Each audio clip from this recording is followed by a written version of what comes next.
It'll always be your job to get all of your needs met, all of them. Not your wife's job to make sure you get your sexual needs met. What you do have to be conscious of, did you make an agreement that does not serve you?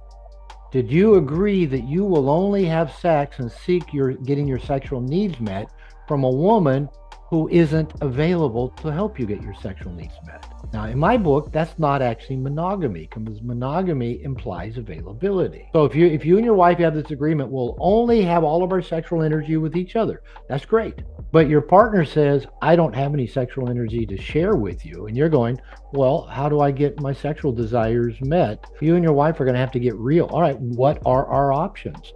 Because you can't say to a person, you can't look at other women, you can't talk to other women, you can't have sex with other women, you can only have sex with me, talk to me, look at me, but I'm not going to have sex with you.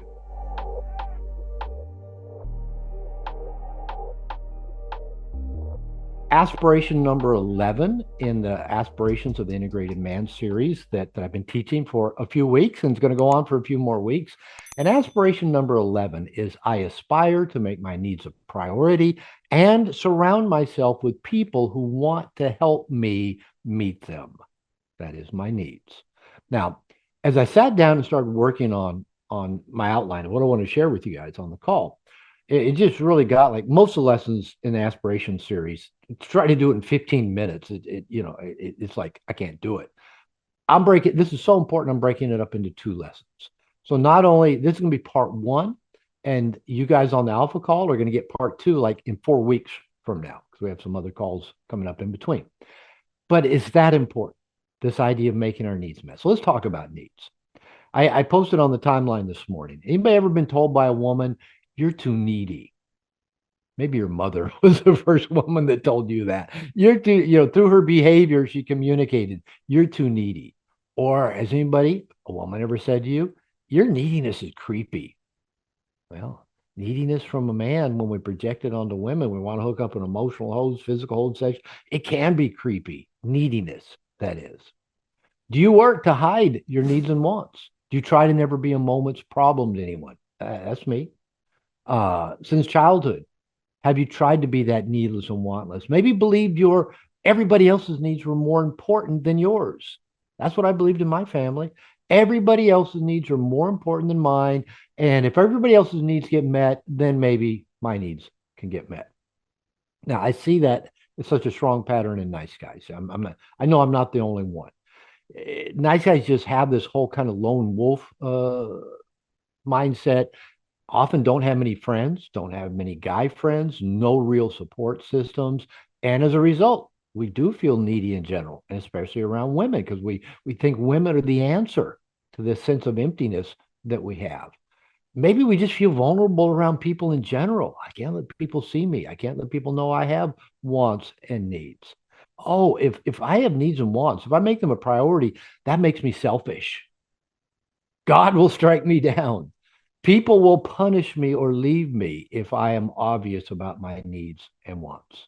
But here's the deal. In our journey to become integrated men, a critical step is honoring and prioritizing our needs and our wants. And it involves taking full responsibility for our needs and our wants. Now, I know already what many of you are doing. Well, what's the difference between a need and a want? Is a need that, no, stop. I know you guys, right? I know your minds are already going there, right? We want to analyze this shit, break it down. What's the need? What's the want, right? When we talk about needs and want, we're talking about anything you desire, require for your own physical or emotional well-being. Basically, as babies, we were born helpless and needy. Right? We couldn't get our own needs met. We had a very basic and limited communication system. Basically, either crying or not crying was about the only way we could communicate needs and wants. We depended on other people to read our minds. And we didn't even know what we wanted or needed. We just know we didn't feel good. That meant mommy had to figure out, does this cry mean this or does that cry mean that? Is he hungry or is he cold? Did he have a stomach ache or an earache?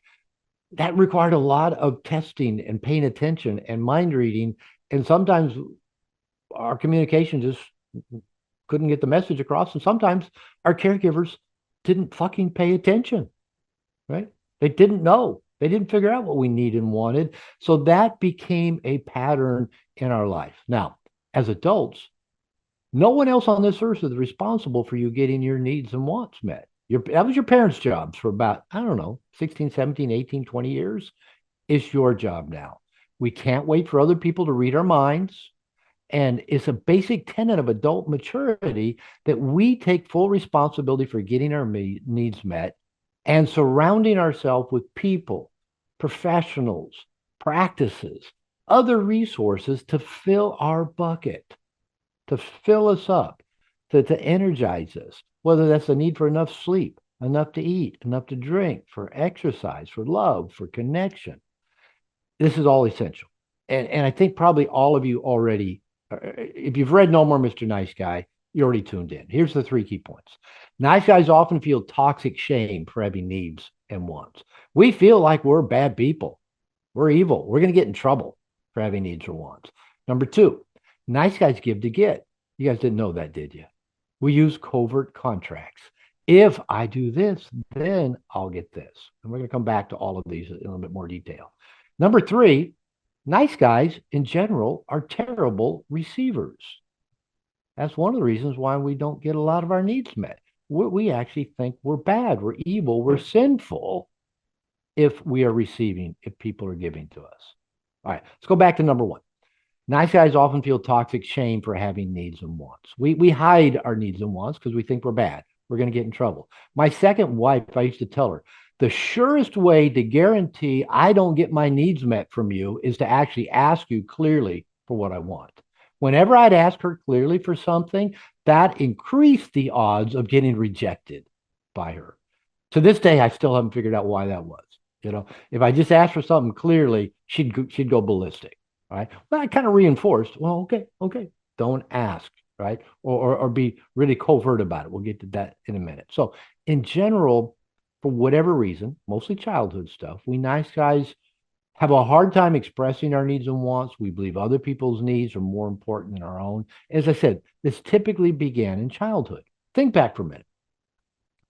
Think as far back as you can as a child. Now, you can't go back much younger than 4 or 5 years old, but just think back as far as you can. Think about how it felt to be you and your family.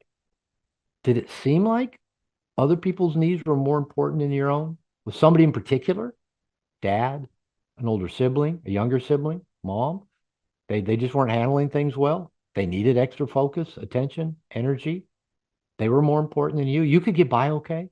All right, I'll sublimate my own needs and wants because theirs are more important. Did it make sense to you as a small child? Did it make sense that you had a better chance of getting your needs met if you didn't have any? If you were needless and wantless, did that make sense to your childhood mind? A lot of adult males still do that, so it must have made sense at some time.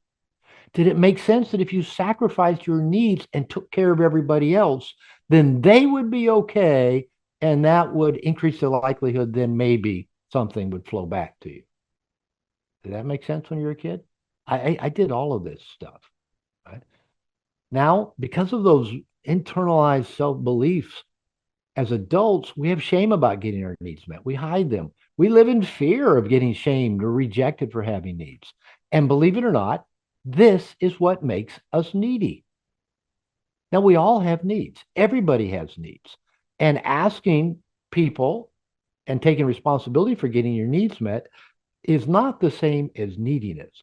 Neediness is when you're not getting your needs met and you covertly sneak them up on other people by doing nice things for them, hoping they will give back. That's needy. That's sneaky. Does to be repulsive to people. So let's dive into covert contracts. In No More Mr. Nice Guy, I talk about covert contracts. I'm going to break them down even clearer than they are in No More Mr. Nice Guy. Most nice guys have three basic covert contracts. Some of us use some more than others, but most of us have these three. Number one, if I am a good guy, then I'll be liked and loved. And typically that means if I'm a good guy to women, they'll want to be my girlfriend. They'll want to sleep with me. And that's where our covert contracts can really get creepy with women. We listen to them talk about their problems. We pay off a debt. We skip a day of work to go help them, do this thing. And then when we kind of, want them to maybe like us, be our girlfriend, have sex with us, they go, oh no, that's too creepy. No, you're my friend. I couldn't even think about having sex with you because you're such a good friend. And then we get all pissed off. Go, wait a minute, I did this, I did this. Covert contracts. They make us anything but nice. Go read. You can just Google, nice guys in covert contracts, nice guys in their creepy expectations of women. There's a lot of blogs out there because a lot of women are writing about this thing. Oh, he treated me so nice. Like, yeah, the women are acting like, oh, I didn't know he liked me.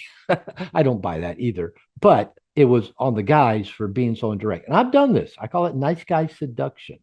And it doesn't work. It doesn't work. It just gets you needy, broken, using type people to be in your life. Okay. Second covert contract. If I read other people's minds and meet their needs without them having to ask, then they will read my mind and meet my needs without me having to ask. Well, good luck. Nobody else knows that contract exists, and they can't read our minds. And as we're going to come to in just a minute, we're already terrible at receiving anyway. So even if they do try to give to us, we don't let them. We'll come back to that. Covert contract number 3. If I do everything right, if I do everything right, like that's possible, then I will have a smooth, problem-free world. How Peter Panish. If I just follow all the rules, everything should go exactly the way it's supposed to go. Now, the end result of these 3 covert contracts tends to make us frustrated, resentful, powerless, passive-aggressive, because they just don't work. They just don't work. Okay.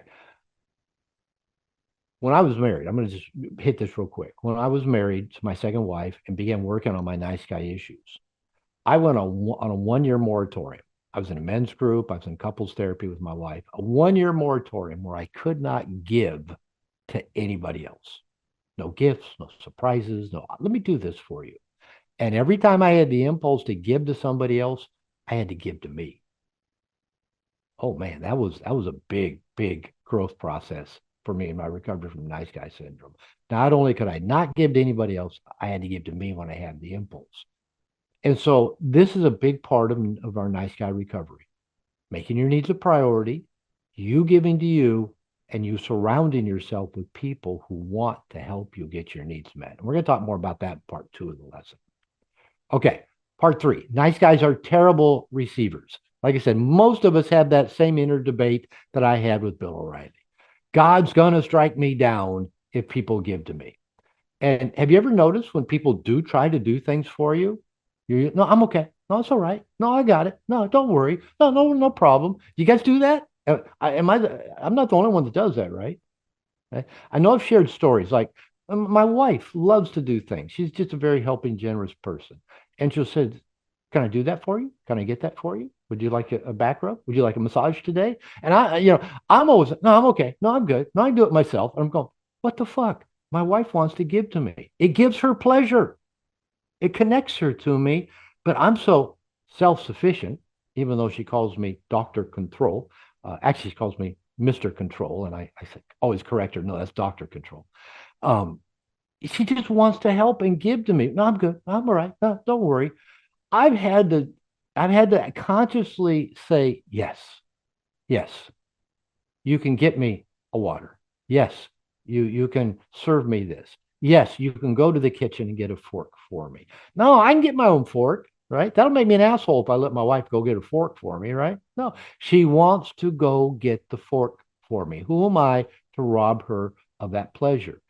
And it fills us up, makes us less needy, less manipulative, less covert, and we can give our gift to the world because we're full. All right, we're gonna dive more into this in part 2 of the lesson. We're going to talk about getting our needs met in ways that will make us less needy, how that will make us more attractive, less manipulative, and a hell of a lot happier and healthier. All right, 2 discussion questions, 2 assignments. Discussion questions. Share one of your most common covert contracts. What's a common covert contract for you? What do you give to get? And 2, share one of the ways you rob people of the joy of giving to you. You have to pause and think about that. as years and years as a marriage therapist, relationship therapist, sometimes I got to pull some things apart there. As I said earlier, I found out with my second wife the clearest way, the most surefire way to make sure I didn't get what I wanted, didn't get my needs met, was to ask her directly for something. Now, sometimes the problem is we guys aren't great communicators, especially around sex. Um, and often the sex is there's a language to it all of its own. Like, we might say, I don't guess you want to have sex tonight, would you? Or, when are we going to get around to having sex? Well, that doesn't get most women in the mood. And so communication for women often involves, are you touching her throughout the day? Are you sending her nasty messages throughout the day? Are you in contact with her in other ways besides just sex? So that when it comes to, how come we haven't had sex for a while? You think you're going to be in the mood to have sex tonight? That doesn't turn women on. But if you've been speaking her love language throughout the day, throughout the week, and then I'm a big fan of leading through action rather than words. For most women, questions like, do you want to have sex tonight? Just does, well, some women, you go, I thought you'd never ask. But for most women, it doesn't turn them on. So, I found stuff like, when I was dating, I just tell them, hey, take your clothes off and get in my bed. I would be in the living room, and it just wasn't, oh, do you want to have sex? I just, say, do it. And so I always call that giving them permission to do what they already want to do, or giving them permission to put out without them having to feel like a slut, or having to be in their masculine and make all the decisions and ask all the questions. So, play with that. Practice speaking her love language. I hope you do know what her love language is. Is it time spent? Is it words of praise? Is it things you do for her? And is it physical touch? Practice speaking that, and lead to action. Be bold. And you may also find out, which is a whole nother answer, is maybe she just doesn't want to have sex, and maybe doesn't want to have sex with you. And for many women who are in their masculine all day long, they work to take care of kids. Our ask or request for sex is one more to do thing on their to do list. And it's usually down near the bottom of the list because they're exhausted. So that's another reason. Now, one more, our timer's up, but let me just throw this out. Often, when a woman rejects a partner for sex, it's not sex she's rejecting, it's his neediness. When we come to a woman with this empty hose, like, oh, have sex with me because I'm feeling needy. One of my coaches shared that as a covert contract when we were on the breakout rooms, the coaches that we stayed in the room together. Yeah, I go to my wife needy and she rejects it. They're not rejecting us sexually, they're rejecting our neediness because that feels creepy to them. So play with some of those ideas, and we'll see if maybe on the next call we'll advance the discussion even further as you practice these. Let's start with acknowledging your needs and wants. Okay, that's where we start. And most of the time we guys don't know what we need or want. We nice guys. When I was in private practice and I start talking to a guy about making his needs and wants a priority, I just get this blank look. And I hand him a legal pad, a pen, and they just sit and stare at the legal pad. And I don't know. We've repressed needs and wants for so long, we don't even know what they are. So often what I say, what'd you like doing when you were a kid? Uh, Climbing trees, kicking a ball, starting fires and torturing little animals. I don't know. Whatever they like doing as a kid, maybe we could start with that to see what used to energize them before they thought I've got to hide and repress all my needs and wants. So begin by even just noticing what are your needs and wants.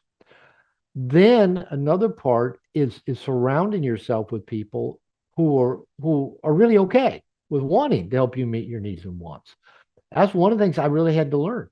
Um, I was married to a woman who didn't want to help me get my needs and wants met. She did not. She shamed me for having needs and wants. I ended that. And I'm never married to a woman now who, is constantly looking for ways to give to me. I think I've shared before. She's told me, my wife has told me, I will never say no to you for sex. And she said, even if I'm angry at you, I won't say no because I'm never mad at your cock. I go, oh, okay. And it's funny, I'm dumb. I'm really dumb. She'll get mad at me about something. And if I was really smart, I'd go, I know how to get her over being mad at me. Because she's never mad at my cock, but I'm going to go, I got to talk her out of this. Maybe there's more effective ways with my wife. Surround yourself with people who want to help you get your needs met. And you know what? One of the things I found, let's say, because sex is seemingly a common category for this discussion for a lot of guys. When I got out of that second marriage with a woman who did not want to help me get my needs and wants met, especially sexually, and got out there in the dating world, it just fucking blew me away. Just the number of women who just had a dark, expansive kink side to them. And you're asking, well, how far can I take this? I don't know. I don't know. Maybe that's even just the wrong question to ask. Maybe more of a question is, who wants to go this far with me? And surround yourself with people who do. And I promise you, most of the ways I've stretched myself in my adult life weren't because I stretched myself. A woman I was with stretched me because she wanted to go further. But again, me being a nice guy, hard time receiving, hard time letting go of control. That's been my work for me. It's been my practice. So let me distinguish it because this is an important question. There is a difference between having needs and being needy. Needy is when we're being indirect, not owning our needs, being covert, being manipulative. We're empty, so we go to one person and say, "Oh, come fill me," take it. No, and again, we're going to talk about this in part 2 of just what it looks like to take conscious responsibility of surrounding ourselves with hundreds of resources to help fill our bucket and get our needs met. When we're taking full responsibility for filling up both our masculine needs and our feminine needs, being very conscious, we don't walk around feeling needy. You walk around feeling really full, really well nurtured, well nourished, and the world responds to that. The feminine especially responds to a full, well nurtured, well nourished man. The feminine just wants to get close to that. Feminine does not want to get close to a big empty bucket because the feminine is an even bigger empty bucket with an even bigger hole in the bottom that everything just keeps running out of as quickly as it runs in. So when we approach women from a needy way, it's repulsive to them. They want to push it away. So if we're full, and that's why I'm a big fan, go connect with men. Connect with men. That is the best way to work at getting our bucket filled. But here's the one thing to keep in mind. In a codependent, if we're coming from a codependent way, that's a borrowed functioning, is that, well, I need you to need me for me to have value. I need you to let me help you, to be super helpful and get my identity from being super. I need you to have needs. Now, the people around us have enough needs, but remember, it's their responsibility to surround themselves with what I call the cooperative reciprocal relationships, their resources. We are just one of other people, of many CRRs other people have. If we take on this outsized role of being super, helpful, super, then all of a sudden we're robbing them of getting their own resources, their own ducks in a row. So notice if people seem resistant to you giving. Notice, are you robbing them of something that they would be best served by working through or learning to get their own needs met? But just pay attention to that, because again, we can make people dependent and needy because that serves us. Because then we get to keep being super helpful. It'll always be your job to get all of your needs met, all of them. It's not anybody else's job. Now, and even around sex, it's not your wife's job to make sure you get your sexual needs met. What you do have to be conscious of, did you make an agreement that does not serve you? Did you agree that you will only have sex and seek getting your sexual needs met from a woman who isn't available to help you get your sexual needs met? Now, in my book, that's not actually monogamy, because monogamy implies availability. So if you and your wife have this agreement, we'll only have all of our sexual energy with each other. That's great. So it's a fine way to do a relationship. But your partner says, I don't have any sexual energy to share with you. And you're going, well, how do I get my sexual desires met? You're going to have a discussion, right? You and your wife are going to have to get real. All right, what are our options? Because you can't say to a person, you can only talk to me, you can't talk to anybody else, but I'm not going to talk to you. Or you can't look at other women, you can't talk to other women, you can't have sex with other women, you can only have sex with me, talk to me, look at me, but I'm not going to have sex with you. All right, that agreement needs to be revisited. And again, there can be so many issues that go on. You mentioned 4 kids. That could be part of it, right? You and your wife go talk to a therapist and you be honest and real. These are wants and desires I have. They're not being met. What is the path forward? Now, it's not just about how do you get your wife to be different. There may be some things you need to do different, but it also Mhm. may be you need to let go of expectations of somebody giving you something that they can't give you. I mean, that's kind of craziness. And I've done that. I've been there. So I'd say go get some professional help with this one. Yeah, welcome. Again, you're not alone. Probably a lot of guys on this call are saying, let me just suggest this. Get a notepad out, right? Just get a legal pad, get a notebook out, keep it around you, and just start writing down needs and wants as you Okay. notice them. Just start noticing, okay? Like I told somebody earlier, this begins with actually being aware. I want to be happy. I want to get a good night's sleep. I want to be well fed. I want to spend time with friends. I want to move my body. I want a sexual connection. I'm thirsty. I'm tired. All right, if you're tired, you have a need to sleep. If you're thirsty, you have a need to drink. I'm hungry. You have a need to eat. Yeah. And start just writing them down because as silly as this seems that we have to write down, I'm thirsty, we don't pay attention.